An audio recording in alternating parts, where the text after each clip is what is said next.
আসসালামু আলাইকুম। সবাই কেমন আছেন? আশা করি সবাই ভালো আছেন। আমি আজ বেলে মাছের ঝোল করব ঝিঙে এবং আলু দিয়ে। আমি আজ ঝিঙেটা আমার অনেক জালি এবং সুন্দর দেখাচ্ছে।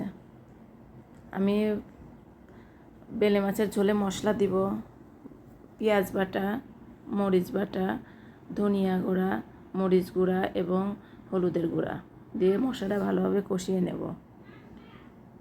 মশলাটা কষানোর পরে আমি দিয়ে দেব সবজিটা ভালোভাবে কষিয়ে নেব।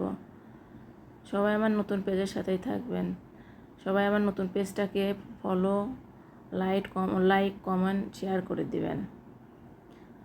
এখন আমি মাছটা ভালোভাবে কষিয়ে নেব।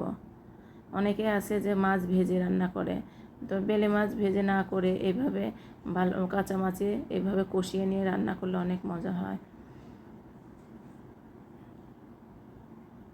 হয়তো প্রায় অনেকেই এইভাবে মাছ রান্না করে খায়।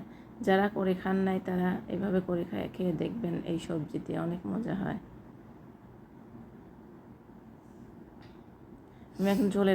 আমি একটু কষানোর জন্য পানি দিয়ে দেব। পানি দিয়ে ভালোভাবে তরকারিটা কষিয়ে নিয়ে এখন ঝোলের পানি দিয়ে দিলাম।